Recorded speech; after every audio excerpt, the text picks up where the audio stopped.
Phoenix Food Day is celebrated to inspire people to change the way we look at food personally and collectively. Food Day has been bringing education and entertainment together since 2014 to help the Valley move towards a healthier future.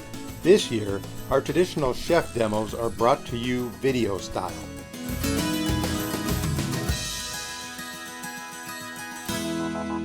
Hello, I'm Deborah Sedillo Dugan, and we are celebrating Phoenix Food Day, which is just around the corner. I am with Chef Maria Parra Cano. She is with Sana Sana, and she's going to tell us how she makes tomatillo sauce and pozole, all plant-based. And again, this is a huge celebration. The City of Phoenix is really, really keen on making sure people are eating healthy, staying healthy, hence the Food Day and the Food Festival. Great seeing you. Likewise, nice. So tell me, first of all, tell me a little bit about yourself and how you came to be with your business and Sana Sana. Sure. Well, I am first and foremost a mother of 4, and that is kind of what brought me my healing postpartum, my own personal health, reconnecting with my ancestors and my lineage is what brought Sana Sana.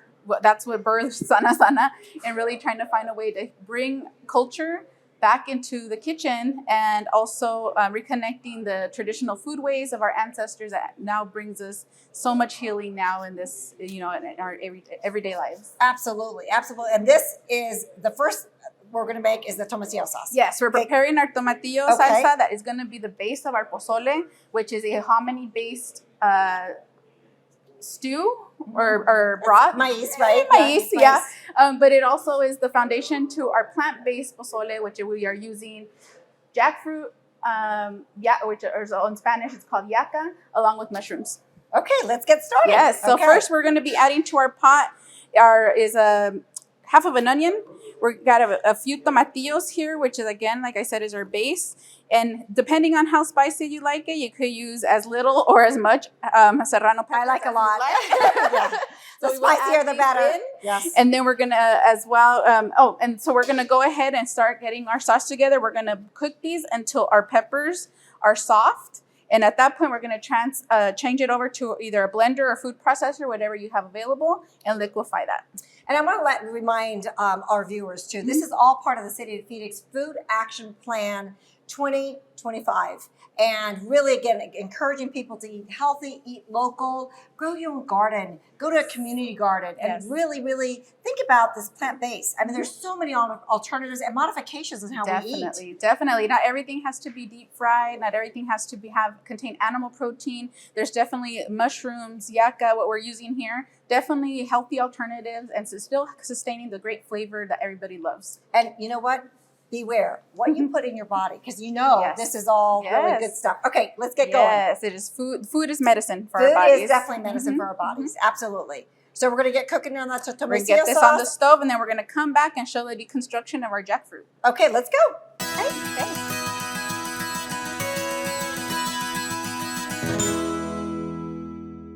Okay, Maria, so we're back. We got the tomatillo sauce on the stove, which is a good thing. And I just want to mention the Office of Environmental Programs has many initiatives, and eating healthy and having a healthy Phoenix is one of them. And so thank you so much for doing your part and showing us how to eat healthier with plant-based, local. Yes. Okay, so what's the next step for this pozole? So next we're going to begin our base for our pozole, which is our broth. And since for most dishes, most people are used to using either a chicken base, pork, bone beef, broth, some type of bone, animal protein broth. What we're doing is we're preparing ours with mushrooms. And you could use any type of mushrooms you have available. Oyster mushrooms are also really delicious in this, but these are just regular portobello mushrooms, and we're just slicing those and we're putting them into our stock pot. Okay. And they do shrink down, so don't worry about the pot being too full or not running out of space. And the more the mushrooms, the better. Yes. I mean, I love the texture. Yes. It's just like kind of, They do shrink down, and this is what actually is very healing, the broth itself. So it's going to look very similar to a bone broth once it's done. Okay. So to this, we're also adding 4 to 5 cloves of whole garlic. Okay. We are doing a quarter of a white onion here that we're adding to our pot. And then we're going to cut into this one. Now, I want to like focus on this for just one hot second, because if you're eating healthy, you can also exercise healthy, because this actually weighs a lot. Yes, it does. And this is local, and it is yucca. And explain to me, this is a beautiful piece. It really Sure. is. It's like art. This It is is. food art. It is. So I am interested to see how you're going to cut this little puppy. Sure. So walk us through it. Yes. So Okay. this is our jackfruit, and this is considered a young jackfruit. They do grow larger. So ideally, if you That's could, the baby jackfruit. this is a baby jackfruit. Okay. So what you want to do is you could source it at like a Sprouts or other type of grocery store, and the larger they get, the sweeter they get. No, So they I've actually seen these before, Yeah. but I didn't really know what it Yeah. was. So So what it is, it's a very good plant-based substitute. So if you're looking at, once we cut into this thing, we're gonna see that the seeds or the fruit of the plant is actually looks like meat. You could actually shred it, and it is a meat substitute, meat alternative. You can make, I make tamales with it. I just make it with mix in my red chile with the jackfruit once it's shredded into pieces. So how hard is that to grow here in Arizona? Here, I would say this would be difficult. Okay. Only because the climate needs to be the right humidity. Okay. It can be. It can be. Yeah. They do grow really well in coastal or more tropical areas. Okay. Originally, this plant is Asian, Okay. and it migrated over just like seasonings and so many other plants, made its way over to this continent, and then now it grows throughout Mexico and the continent. Yeah. Right. And the seedlings kind of enter. That's how we come up with some of the food. I guess we come up with. Yes. And wow. so And I want to point out, you probably should have really, really good cutlery. really sharp knives. Very sharp knives. Yes.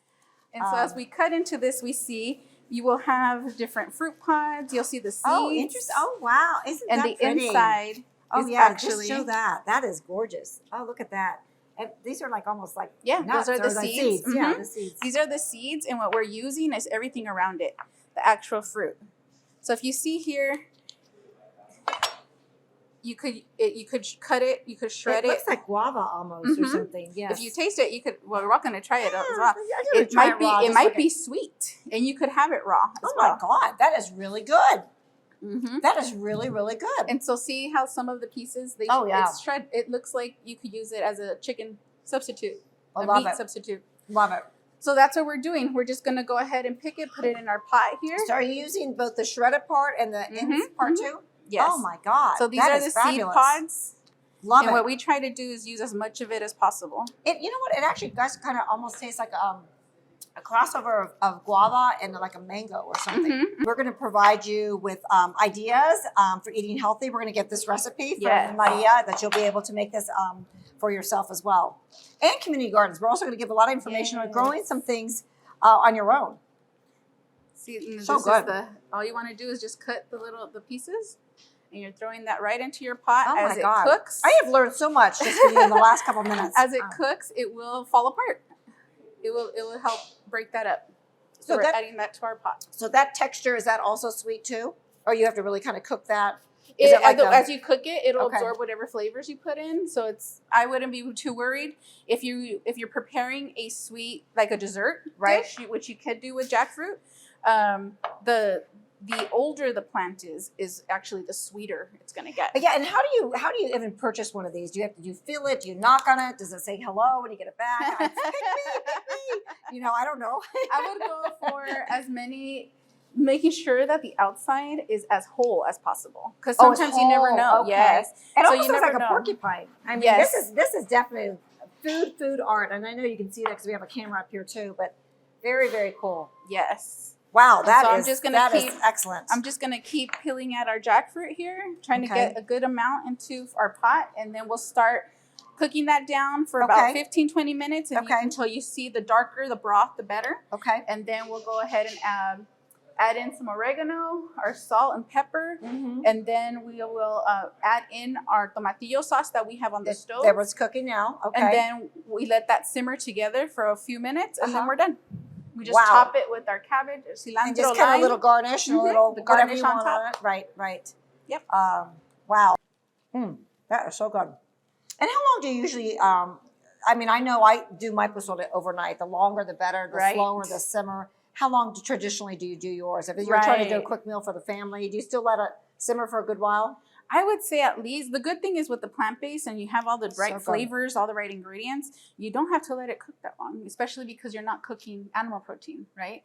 It's all plant-based. So as long as you have the right ingredients and everything's there, you could maybe an hour at the most if you'd like. If you like, The good thing is it stores really well also, you know, and you could always have it for leftovers, or if you like, you can also prep it for to be placed in the slow cooker and preparing it overnight.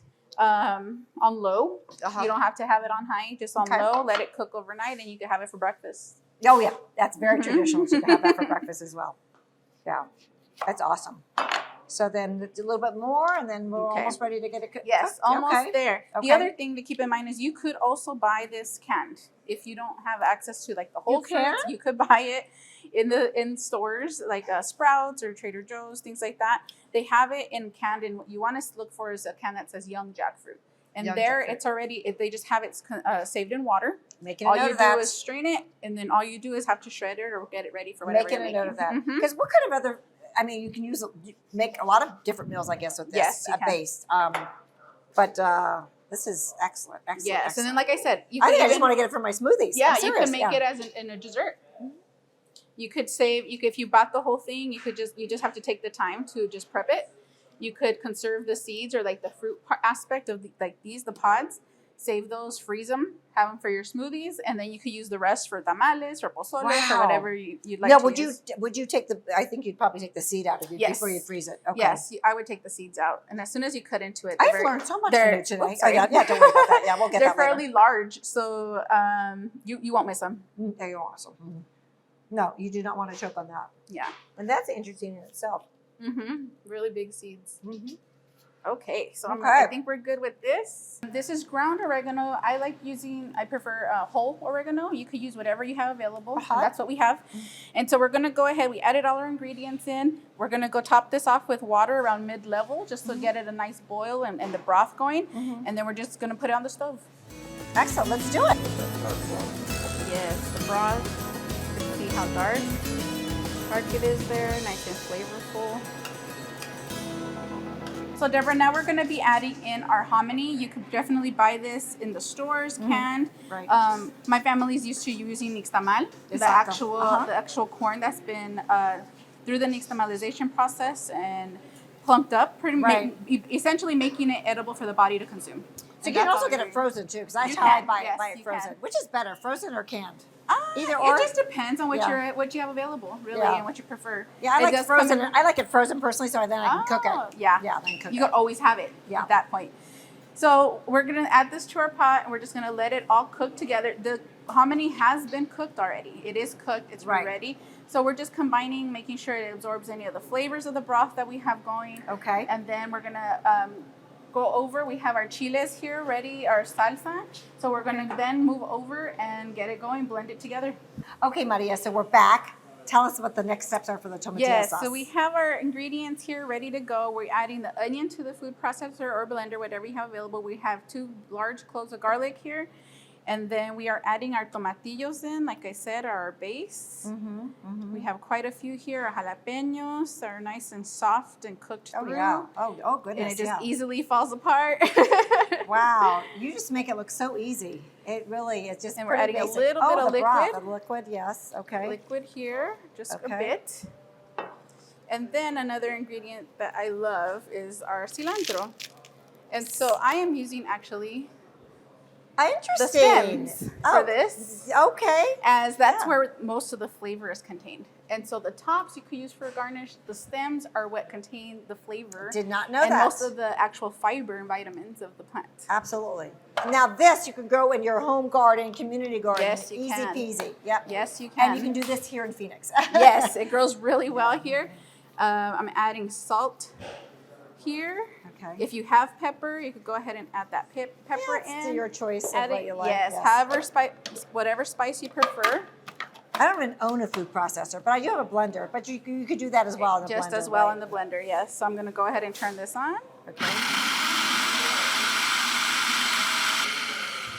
And you just want to make sure that most of the large pieces that you had in there are chopped down. Okay. So now with this, we're actually going to put this right into our pozole pot that we have on the stove. Smells so good. It reminds me of Colombia. I spent a year there with the cilantro. Yeah. So we're just going to put this in our pot that's over on the stove and let it cook together. Okay. We're going to season it a little bit more. Okay. And that's the recipe. Okay. Well, let's do the final touches on this and see how we do. Perfect. Okay. We're adding our tomatillo in.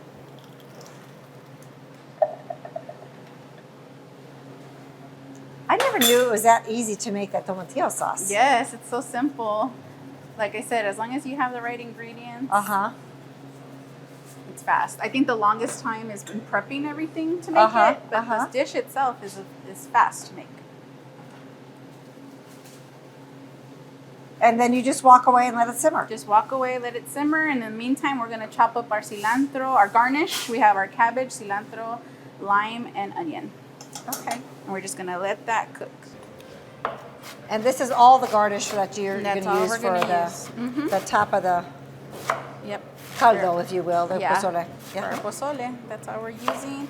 Just want to slice up some cabbage, dice up some cilantro. I usually like cutting this a little smaller so it's not that hard to eat on top. Right. And then we have limes to use there. Which is a must in pozole. Yes. It is. We never used that in northern New Mexico, but when I came to Arizona, I that's a thing. Yes, you have to have your lime, lemon or lime.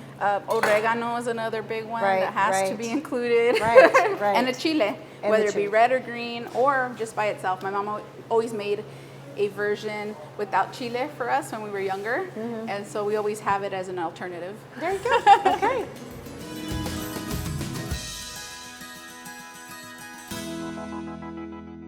Oh, Maria, this looks so delicious. It really does. Let's serve it up a little bit. And normally it takes about a good hour to simmer and cook. Yes, I would make sure to cook it a little longer, maybe for an hour or so minimum. Okay. Right. Then you could also add in, as I'm serving here, you could see the mixture of, we have our mushrooms, we have our chile, the pozole or the hominy. The yacas in there. And all we're doing is we're topping this with our cabbage.